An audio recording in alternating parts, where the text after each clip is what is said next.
Este podcast es presentado por Holistiker, fortaleciendo tu vida.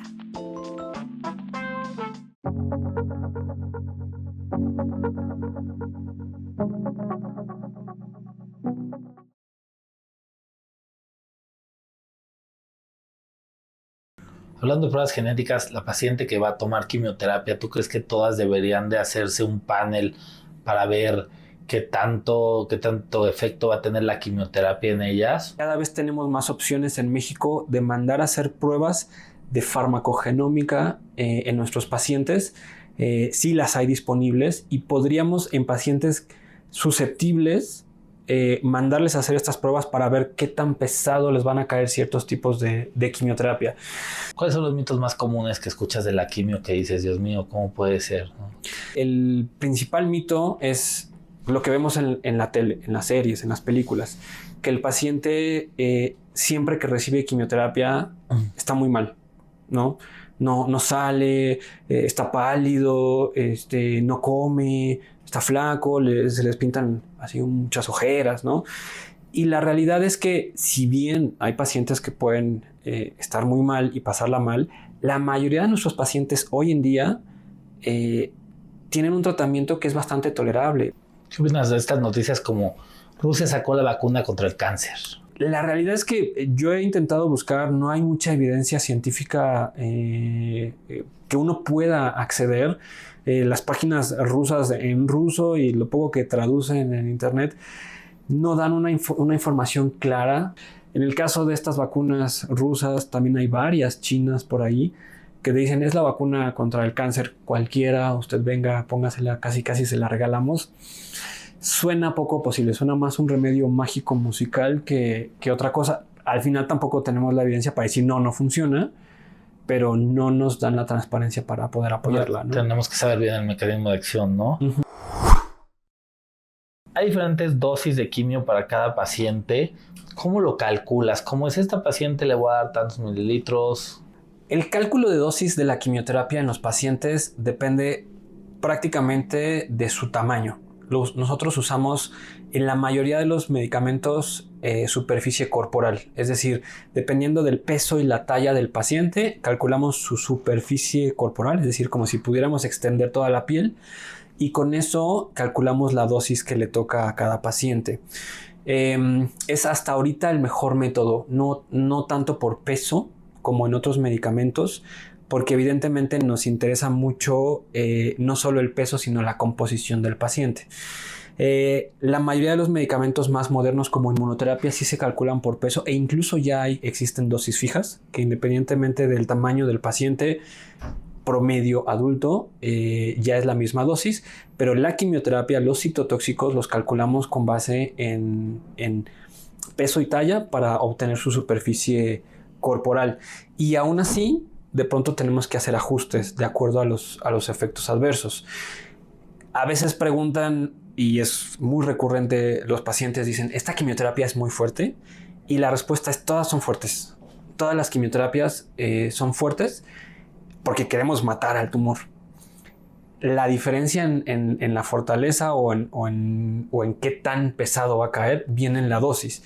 Y entonces un adecuado cálculo de dosis que además va a variar de acuerdo a cada esquema, porque a veces podemos usar un fármaco solito, pero cuando lo usamos en combinación la dosis evidentemente va a ser menor porque usamos otro.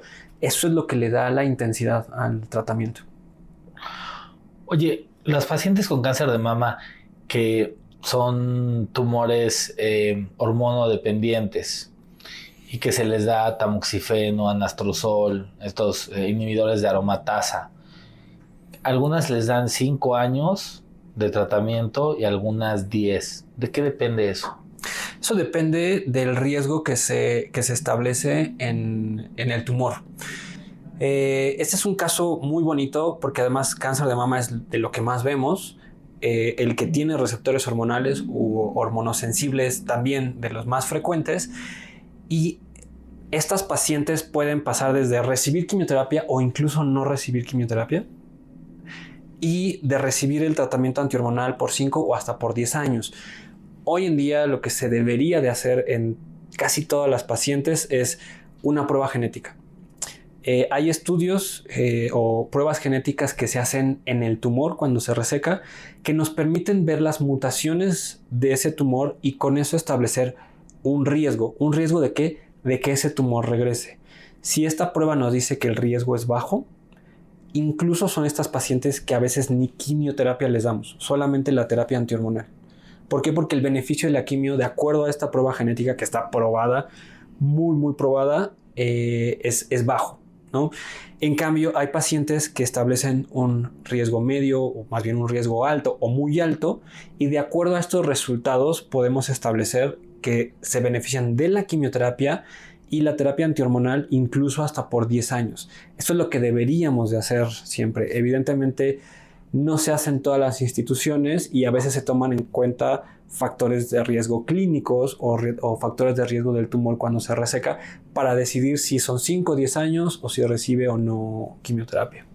¿Qué prueba genética para saber si va a regresar el cáncer de mama te gusta más? MamaPrint es de lo que más usamos. No se ha demostrado que haya una mejor que otra. Algunas guías recomiendan Oncotype. MamaPrint es de las que nos puede decir riesgos muy bajos, bajos, altos y muy altos. Y de repente nos puede ayudar a tomar un poquito mejor la decisión. Sin embargo, que se haga ya cualquiera de estas pruebas genómicas, MamaPrint, Oncotype, EndoPredict principalmente, ya con eso es una gran ayuda para la toma de decisiones y el tratamiento de la paciente. Hablando de pruebas genéticas, la paciente que va a tomar quimioterapia, ¿tú crees que todas deberían de hacerse un panel para ver qué tanto efecto va a tener la quimioterapia en ellas? O sea, beneficio o no. Sí, esa es una pregunta que yo creo que ahorita está en auge. Cada vez tenemos más opciones en México de mandar a hacer pruebas de farmacogenómica en nuestros pacientes. Sí las hay disponibles y podríamos en pacientes susceptibles mandarles a hacer estas pruebas para ver qué tan pesado les van a caer ciertos tipos de quimioterapia. Tal vez no tanto para mama, pero para algunos tumores gastrointestinales sí que sabemos que ciertas variaciones en nuestros genes pueden hacer que la quimioterapia caiga mucho más pesado y que podamos ajustar las dosis. Hablando de tumores gastrointestinales, los tumores de estómago, ¿qué opinas? ¿Todos ya deben de ir a neoadyuvancia, o sea, darles quimio antes de la cirugía?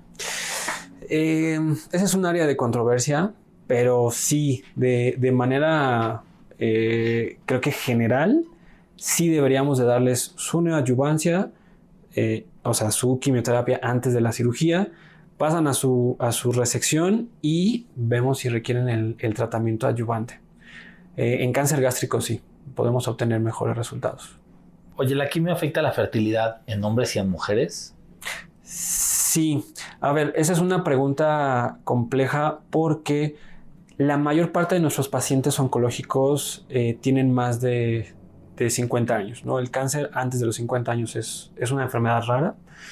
Entonces, no a todos nos preocupa la fertilidad. Evidentemente, tumores en pacientes jóvenes, principalmente, por ejemplo, tumores germinales o de testículo, son los que nos preocupa la fertilidad.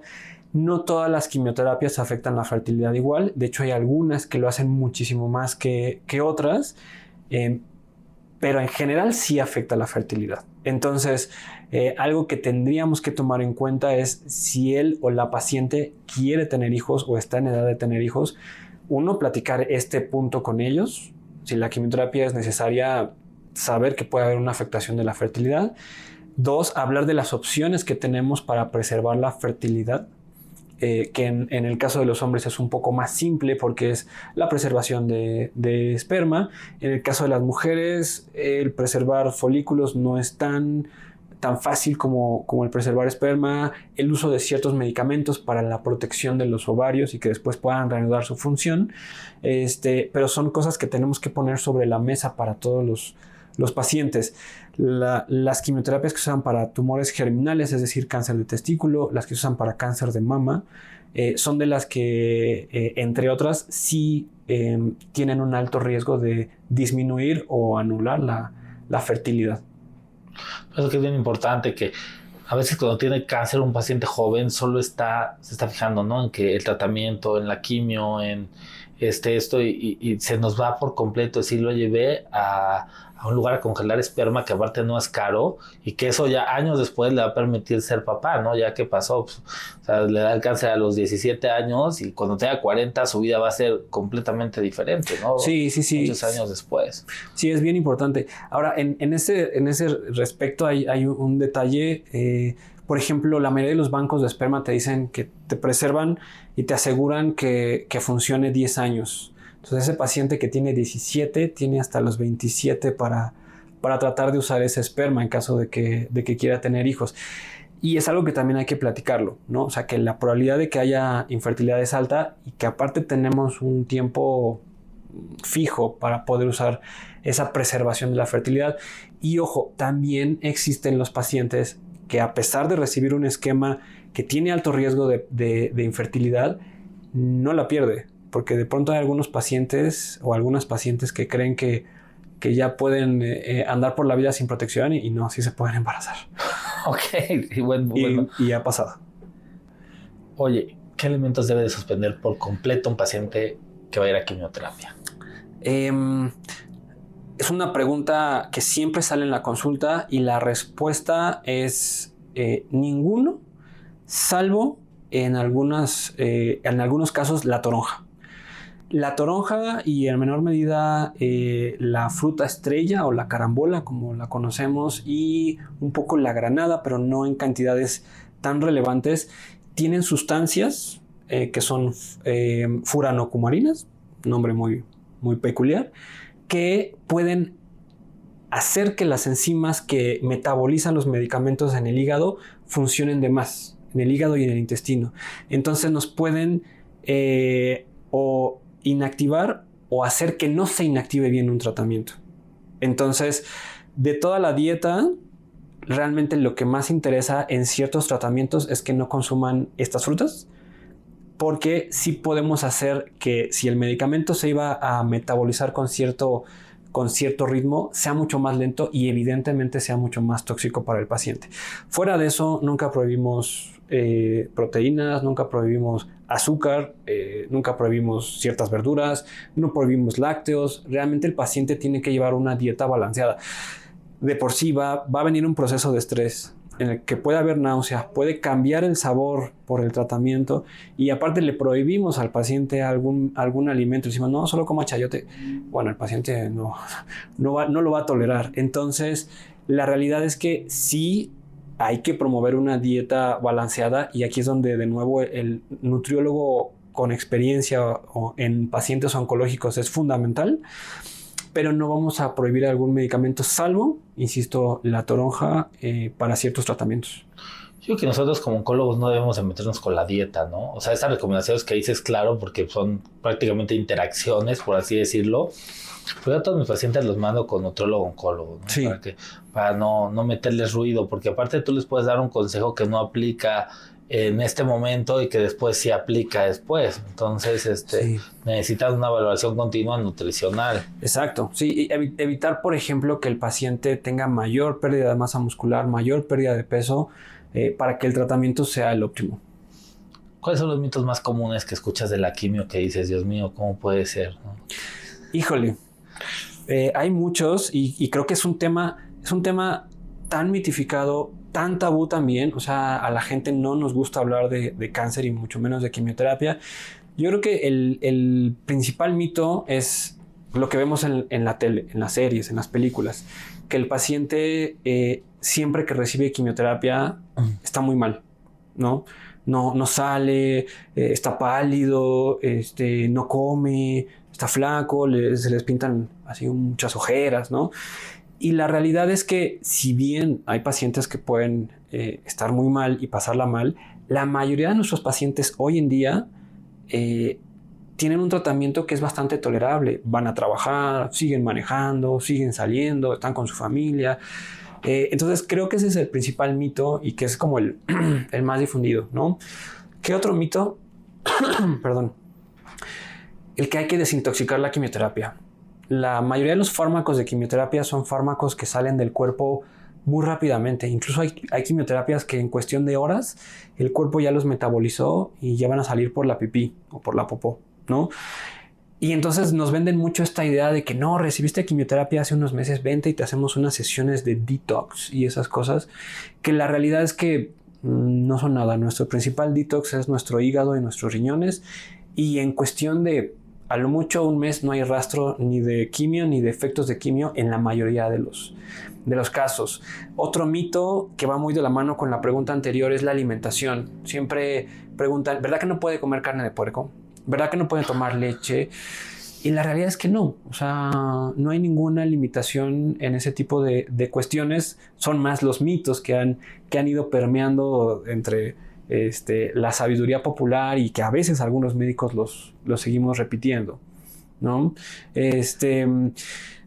Hay otra pregunta que a veces los pacientes hacen: ¿verdad que no me puedo acercar a mis hijos? ¿Verdad que no me puedo acercar a mis familiares cuando estén quimio? No. O sea, la quimio no es radiactiva, ¿no? No irradia nada. Entonces es un medicamento, y sí, evidentemente tiene efectos fuertes en el cuerpo. Hay otros tipos de medicamentos que tienen efectos igual fuertes en el cuerpo, y por supuesto que podemos estar con nuestra familia. De pronto preguntan, ¿tengo que usar cubiertos o mis platos aparte? No, para nada. O sea, es solamente el que te están poniendo un medicamento y ya. La familia no tiene ninguna culpa, ningún efecto.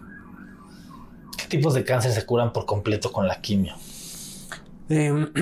Hoy en día, prácticamente de manera categórica, los tumores hematológicos, linfomas y algunas leucemias son los que podemos curar solamente con quimioterapia. Y en el caso de los tumores sólidos, que son los que vemos los oncólogos médicos, solamente los tumores de testículo avanzados son los que podemos de igual forma curar solamente con quimioterapia. El resto de tumores, y creo que eso es un mensaje muy importante, requieren de la interacción de un equipo multidisciplinario. Requieren de cirugía, requieren de radioterapia y requieren del oncólogo médico para la quimioterapia. Qué bueno que lo dices, porque para mucha gente que escucha quimioterapia en las redes y se lanzan al cuello diciendo, la quimioterapia es un veneno, la hizo la industria farmacéutica porque nos quiere controlar casi, ¿no? Y que tengo muchos pacientes que se han curado con la quimioterapia, por ejemplo, de linfomas, de leucemias, problemas hematológicos, que la ven como un milagro, ¿no? Que qué padre que ni siquiera me tuvieron que operar. Entonces, siempre hay que tener un poquito abierta la mente a darse cuenta que pues si existe es por algo, ¿no? Y que tiene una historia pues también que ha ayudado a muchísimas personas, que ha salvado muchas vidas. Oye, ¿qué estudios se hacen para saber si un paciente es candidato a quimio o no? Porque de repente pareciera que tú llegas al consultorio del de quimio y va a sacar su bola de cristal y va a decir, a este sí le toca, a este no, y de repente pues buscan más opiniones porque están preocupados y dicen, este doctor sí me quiere dar, no. ¿En qué te basas tú cuando dices, este paciente no me voy a equivocar, necesita quimioterapia? El conocimiento de la oncología, creo que su objetivo fundamental es darle el tratamiento a quien realmente lo necesita y a quien le va a dar el mayor beneficio. De acuerdo a la estadificación del paciente y a su estado funcional es como decidimos quién se va a beneficiar de la quimioterapia. Es decir, tenemos un gran espectro. Los pacientes que tuvieron un tumor muy pequeño, por ejemplo, un tumor de mama de menos de medio centímetro, ahí la quimioterapia no demuestra que tenga un beneficio, entonces esos pacientes no van a requerir.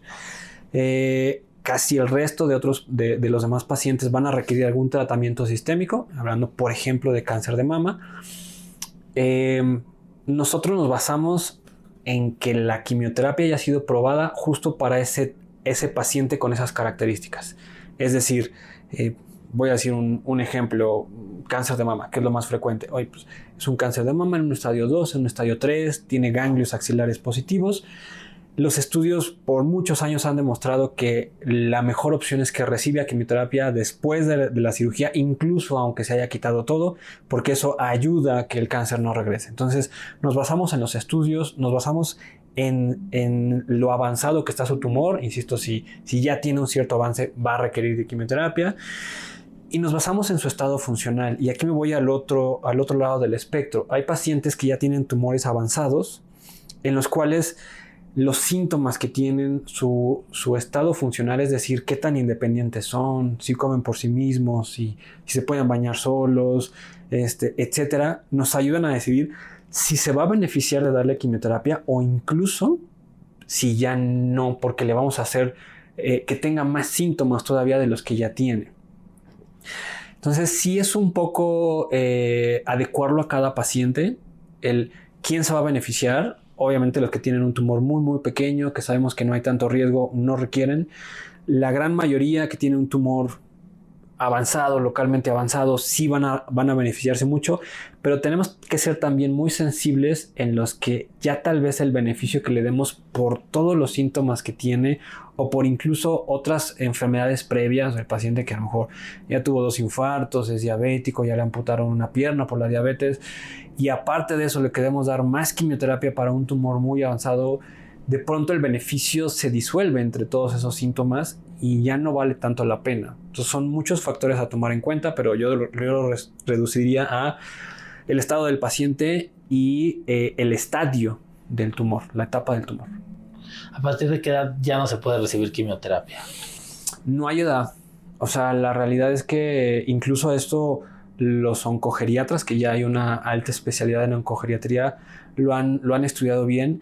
Sí tratamos de ajustar, pero más que la edad es justo las enfermedades que tienen los pacientes lo que nos permite dar o no dar tratamiento. Hay pacientes de 80 años que están fuertes como un roble, que manejan, que siguen trabajando, que no tienen otras enfermedades importantes y pueden recibir una quimioterapia como si tuvieran 60 o 50 años y viceversa. Hay pacientes de 50 y tantos años que tuvieron una vida un poco más complicada y ya tienen complicaciones de diabetes, complicaciones de hipertensión, falla cardíaca, lesión hepática, que ahí sí nos limita mucho más en dar el tratamiento. Pero la edad, no. ¿Qué tanto ha cambiado la quimio en los últimos 50 años? ¿Qué tan efectiva es hoy comparada con...? Hablando particularmente de la quimio citotóxica, que son estas quimioterapias que nos dan miedo, que matan las células, realmente el avance ha sido cada vez más lento. Sin embargo, lo que nos ha ayudado es el estudiar las combinaciones de ellas para tener mayor efectividad y todos los tratamientos que nos ayudan o que nos dan soporte para que la quimioterapia sea menos pesada, por decirlo así. Los mejores tratamientos para la náusea, mejores tratamientos para subir las defensas, incluso el disminuir el riesgo de la caída del cabello, el usar equipos multidisciplinarios para mantener un buen estado de salud del paciente, un buen estado nutricional. Todo eso es lo que nos ha ayudado a que las quimioterapias hoy en día tengan mejores desenlaces en los pacientes. No solo los fármacos, sino todo lo que hay alrededor para que el paciente pueda tolerar mejor un tratamiento y que al final vea ese beneficio. Evidentemente también tenemos hoy la inmunoterapia, terapias dirigidas, terapias antihormonales, terapias de anticuerpos conjugados con quimioterapia que están todavía mejorando los desenlaces en los pacientes. Por desenlaces me refiero a viven más y viven mejor, ¿no? ¿Qué avances importantes está teniendo la quimioterapia? O sea, ¿qué va a pasar en el futuro con la quimio? ¿Qué ves? Yo creo que la quimio va a ser solamente el cimiento de un tratamiento mucho más complejo en el cual cada vez más vamos incluyendo inmunoterapia y está sufriendo esta transformación hacia anticuerpos monoclonales conjugados, es decir, son anticuerpos, son moléculas que pueden reconocer algo en la célula, pero aparte llevan cargando una molécula de quimioterapia y entonces solo a esa célula que tiene esa característica particular le van a meter esa quimioterapia, un poquito como este concepto del caballo de Troya, de que solamente a cierto grupo de células entra y le deposita esta carga para matarla, ¿no? Hace que nuestras quimioterapias o nuestros tratamientos, mejor dicho, sean más eficaces y un poquito más dirigidos a esa población en particular del del tumor. Eso está teniendo mucho auge y si de repente son curiosos de investigar, ya hay muchos anticuerpos monoclonales conjugados con quimioterapia que se están investigando para muchos tumores y que probablemente eso va a ser el futuro. La medicina personalizada, evidentemente estas pruebas genómicas, estas pruebas genéticas, en donde al tumor le hacemos una secuenciación para ver qué genes están mutados y de pronto si hay alguno que haya un tratamiento muy específico y que en lugar de dar quimioterapia sea un tratamiento dirigido, o incluso algunos nos pueden decir qué quimioterapia le va mejor. Y además nos puede hablar de pronóstico, de respuestas, es decir, con base en estas pruebas genéticas, seleccionar a los pacientes hacia un tratamiento mejor en base a su pronóstico. Todavía lo vemos un poco más lejos, pero ya se está investigando estas vacunas contra el cáncer.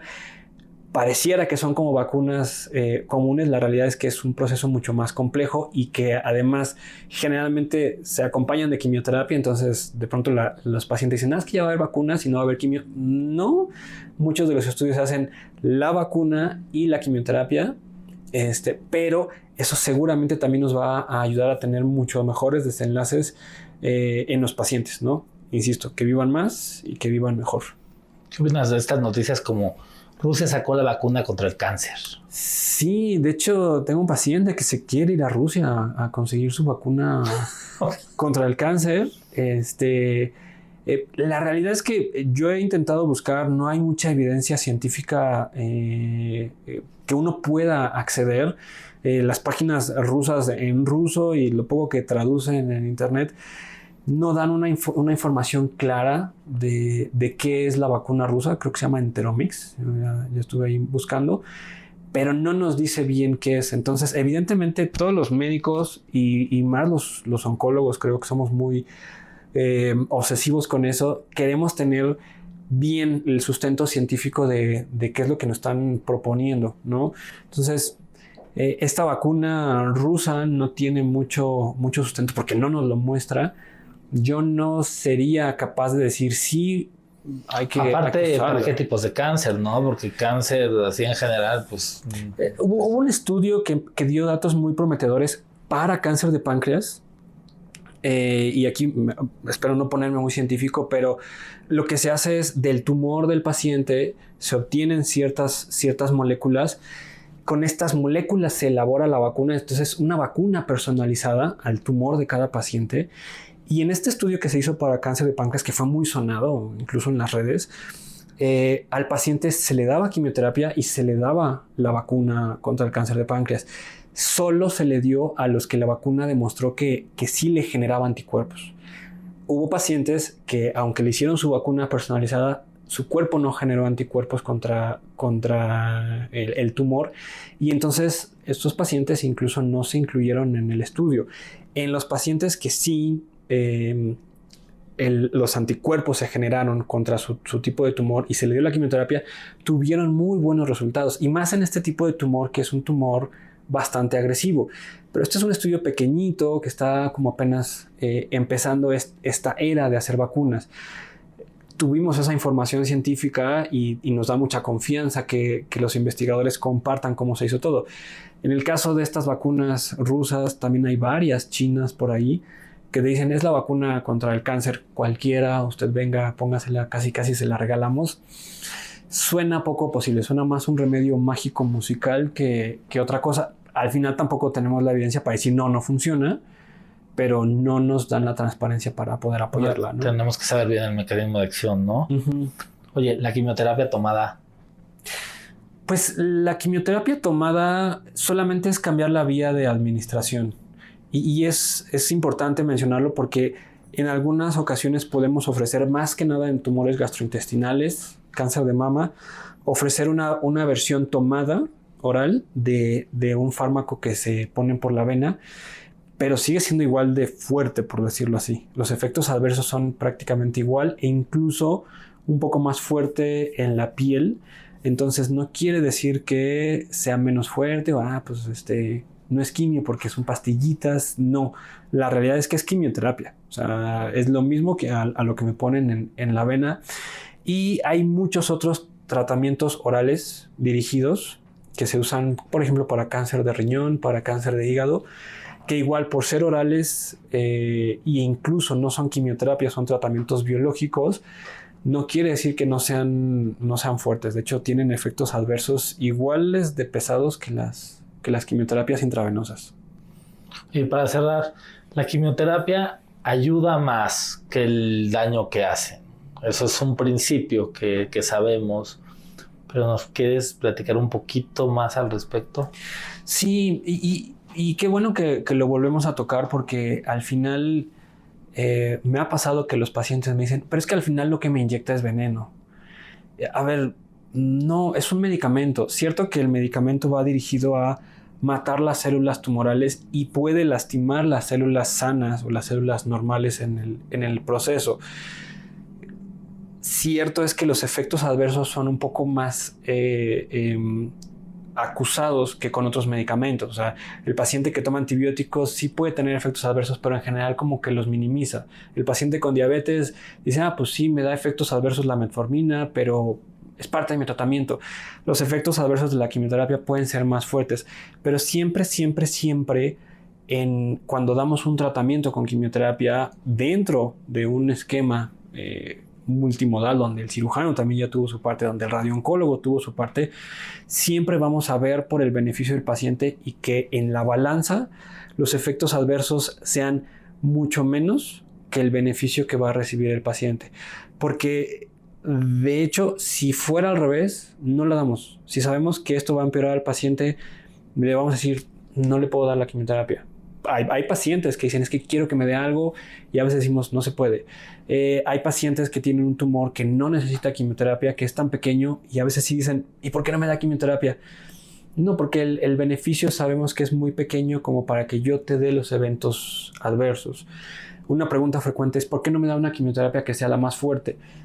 Igual, a veces los eventos adversos que puede darnos la quimioterapia pueden ser tan fuertes, mayor al beneficio, y ojo, ¿eso qué significa? Que el paciente a veces tiene que detener su tratamiento, a veces por más tiempo, por meses o por varias semanas, y entonces ya el beneficio de dar una quimioterapia más fuerte se anula completamente porque la suspendí por 2 meses, ¿no? Entonces, nosotros mismos tenemos que cuidar mucho que el beneficio que obtenga el paciente por el uso del tratamiento sea mucho mayor que los efectos adversos que recibe la quimioterapia. Y no son venenos, o sea, porque a veces piensan que uno inyecta como veneno para ratas, ¿no? O líquido para destapar el caño. No, la realidad es que son fármacos, y hoy en día la mayoría son fármacos diseñados para tocar lo menos que se pueda las células sanas.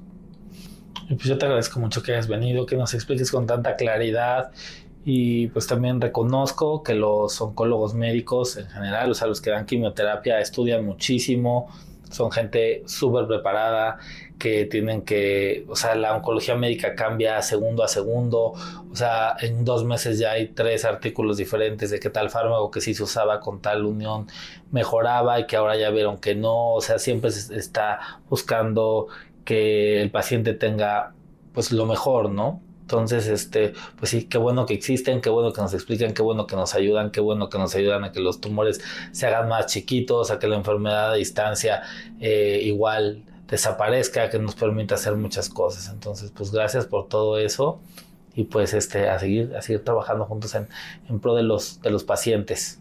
Muchas gracias, Franco. La verdad es que agradezco la invitación, porque como un mensaje yo quisiera decir que siempre tenemos que trabajar en conjunto, ¿no? Como un equipo, cirujanos, radiooncólogos, oncólogos, psicooncólogos, oncólogos nutriólogos, y las demás especialidades, paliativos, el neumólogo, el gastro, todos los que nos puedan ayudar para la mejor atención del paciente. Bienvenido siempre. Gracias a ti. Gracias. Recuerda suscribirte a mi canal de YouTube, en donde encontrarás todos mis videos.